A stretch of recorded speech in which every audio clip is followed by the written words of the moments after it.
qu'on va poursuivre cette matinée d'échange avec une prochaine intervention. Et je vais appeler à me rejoindre sur scène Anne Pruvot, directrice générale de SNCF Connect et Tech, et je vous invite à l'applaudir.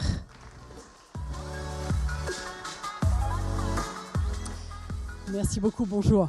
Alors, on va effectivement voir un petit peu comment est-ce qu'on parle de l'ensemble de ces mobilités, et notamment en fait avec la nouvelle version, entre autres, de l'application qui est sortie hier ou avant-hier, en tout cas même la semaine dernière. La semaine dernière, le temps passe vite, qui devient un véritable compagnon du quotidien pour les déplacements d'ailleurs de tous les jours, mais aussi pour les plus grands déplacements. Vous allez nous en parler un petit peu plus. Alors justement, en quoi est-ce que le digital est un des leviers clés de l'expérience voyageur ? Alors, le digital, le numérique, je pense qu'on peut tous le reconnaître, c'est notre compagnon indispensable d'une manière générale. Et donc, il n'y a pas de raison que ça échappe sur le sujet des mobilités. On l'a constaté en fait au cours des différentes étapes de la crise sanitaire, où on a réellement constaté qu'on était le doudou numérique des Français à chaque fois qu'un déconfinement était annoncé. On retrouvait nos clients présents sur nos applications et sur notre site web quasiment dans l'instant où Emmanuel Macron, le Premier ministre ou le ministre de la Santé prenait la parole. Donc, le premier constat, c'est que c'est quelque chose d'indispensable dans le contexte des mobilités. Mais c'est aussi partie prenante de l'ensemble de l'offre qu'un groupe comme la SNCF se doit d'avoir. Vous ne le savez peut-être pas, mais SNCF, c'est à peu près 1 milliard de voyages par an. Sur ce milliard de voyages, 70% de ces voyages sont vendus en numérique et sont matérialisés en numérique à travers des billets électroniques, les billets que vous retrouvez sur vos applis. Et donc, il est essentiel de développer la meilleure expérience digitale possible pour l'ensemble de ses clients et ses 70% de clients. Alors, dans cette nouvelle version et justement dans cette expérience, quelle place a le voyageur dans l'ensemble de la chaîne ? Alors justement, on a beaucoup parlé de numérique, il faut maintenant parler de l'humain. Et on ne pouvait pas développer un nouveau service digital, car SNCF Connect n'est pas qu'une nouvelle version de Oui SNCF ou de l'assistant ou de quoi que ce soit d'autre. SNCF Connect, c'est un vrai nouveau service. Et on ne pouvait pas le développer sans faire appel à l'ensemble de ses utilisateurs. Alors, comment ça s'est déroulé concrètement ? Déjà, de par notre antériorité, de par notre présence depuis plus de 20 ans à accompagner nos clients avec des outils numériques, on a collecté beaucoup de retours de leur part. On avait plus d'1,2 million de retours à compiler avant même de commencer. Puis, on a embarqué l'ensemble de nos contributeurs dans une démarche vraiment de co-construction qui s'est matérialisée par 2 points forts récents. Le premier, ça a été véritablement ce qu'on a appelé la version alpha, sur laquelle près de 5000 clients et utilisateurs ont contribué. Alors quand on parle de version alpha, c'est forcément une version qui n'est pas complètement aboutie et qu'on ne peut pas mettre dans les mains de clients pour faire des transactions de bout en bout. Néanmoins, on a eu 5000 utilisateurs qui ont donné leur avis sur l'ergonomie, sur certaines fonctionnalités, sur des couleurs de l'illustration, comment on pouvait intégrer, vous le voyez là dans la petite démo qui tourne derrière moi, comment on pouvait intégrer au mieux la courte et la longue distance, qui était un de nos vrais challenges. Donc ça, c'était la version alpha. Puis est arrivé un moment qui était réellement inédit pour le groupe SNCF. Jamais ça n'avait été fait. On a mis une version bêta dans la main de nos clients et d'utilisateurs. Cette fois-ci, on a eu à peu près 4000 utilisateurs. Alors, on a commencé par les collaborateurs de l'entité SNCF Connect and Tech qui l'ont pris en main. Ensuite, on a étendu au groupe SNCF et en particulier aux agents qui sont en contact avec les clients parce que eux savent comment nos clients utilisent nos outils, l'application, les sites web, etc.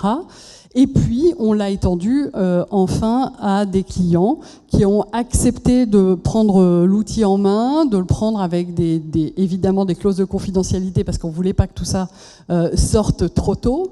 Et puis, on a pu compter à cette occasion sur quelque chose qui est aussi assez unique dans notre environnement, qui est notre communauté d'utilisateurs que l'on anime régulièrement, qui s'appelait jusqu'à maintenant WeTalk parce que c'était un héritage de WeSNCF et que maintenant on appelle Connect et vous. Donc on a 12 000 clients utilisateurs qui contribuent dans cette communauté, qu'on est capable de mobiliser de manière régulière et qui nous ont aidés, qui ont fait partie de ces bêta-testeurs, qui ont participé à ce qu'on appelle des love teams, c'est-à-dire des sessions où on leur met en main les outils, on teste, ils nous disent ce qu'ils en pensent, on travaille, on améliore, on revient vers eux et ils redonnent leur avis. Donc on est vraiment, l'humain est au cœur de notre démarche numérique et c'est quelque chose d'essentiel quand on essaie de répondre à un challenge qui était quand même assez inédit, on l'a pas encore beaucoup dit, qui est de combiner vraiment les petits trajets, les grands trajets, c'est-à-dire grosso modo vos trajets du quotidien, domicile-travail, et vos grands déplacements. Et là où on est dans un vrai challenge, c'est qu'on n'a pas forcément les mêmes réflexes. Dans certains cas, et à nouveau vous le voyez dans la démo, dans certains cas qui sont la longue distance, vous prévoyez ça à l'avance. Dans d'autres, en fait, vous êtes dans l'instantanéité, l'immédiateté, et vous n'allez pas forcément chercher à avoir un titre de transport sur votre mobile parce que vous avez déjà votre carte d'abonnement. Vous avez, pour les Parisiens, un pass Navigo, pour les différentes régions, le pass de leur région. Donc c'était un vrai challenge d'arriver à combiner intelligemment les deux ensemble et on avait besoin de la contribution de nos utilisateurs. Avec au cœur effectivement la technologie, en devenant un véritable finalement acteur de la French Tech également. Alors tout à fait. On a dans notre raison d'être, puisqu'on a beaucoup travaillé sur notre raison d'être, notre raison d'être dit la chose suivante, on doit innover pour rendre accessibles les mobilités durables à tous.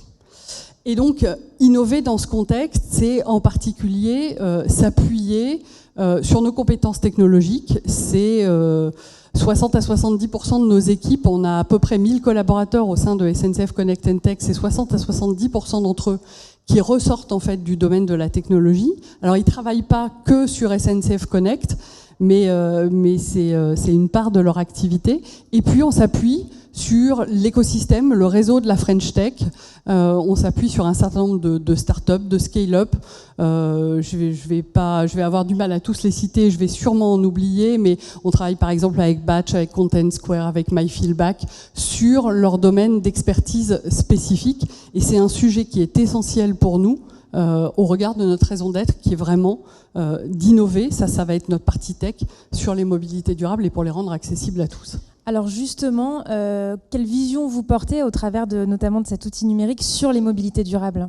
Alors, à nouveau, les mobilités durables sont véritablement essentielles dans notre raison d'être. Et dans le challenge qu'on s'est imposé, qui est réconcilier en quelque sorte les petits et les grands trajets, il est essentiel pour nous qu'au-delà de la colonne vertébrale que peut constituer les transports ferroviaires, de combiner l'ensemble des mobilités durables, mobilité douce, mobilité partagée, pour toujours donner l'option au client, à l'utilisateur, d'une alternative à la voiture individuelle. Ça, c'est un de nos enjeux. Et donc, vous le retrouverez dès la version que vous avez probablement tous, j'espère, sur vos téléphones. Vous le retrouverez en particulier dans les itinéraires. Si vous cherchez un itinéraire entre une adresse et une autre, vous verrez un certain nombre d'options qui vous sont proposées et pas uniquement des options ferroviaires. Vous ne pourrez pas encore acheter nécessairement les titres de transport ou l'accès à la trottinette électrique, au vélo partagé là maintenant, mais par contre on y travaille et c'est une de nos activités de 2022, à la fois de renforcer notre capacité à accéder à d'autres formes de mobilité et à encore améliorer nos options d'itinéraire. Bon, un beau programme en tout cas pour ces prochains mois, et effectivement très intéressant de voir que tout l'écosystème est embarqué, à la fois l'écosystème technologique, l'écosystème des mobilités, dans cette nouvelle démarche. Et puis on se donne rendez-vous d'ici là pour voir un petit peu la suite et comment les voyageurs ont pris en main cette application qui a déjà ouvert depuis le lancement de la nouvelle version l'application. Bon, il en reste encore quelques-uns qui ne l'ont pas fait, je vous invite à le faire. Quelques changements, il faut prendre le temps un petit peu de regarder. Mais prendre le temps de la découverte, et on fait évoluer à intervalles très très réguliers l'application. Elle a déjà évolué depuis que vous l'avez téléchargée la semaine dernière. C'est l'avantage du numérique, c'est qu'on n'attend pas avant d'évoluer. Bon, très bien. Merci pour ce mot de la fin. Merci beaucoup. Merci.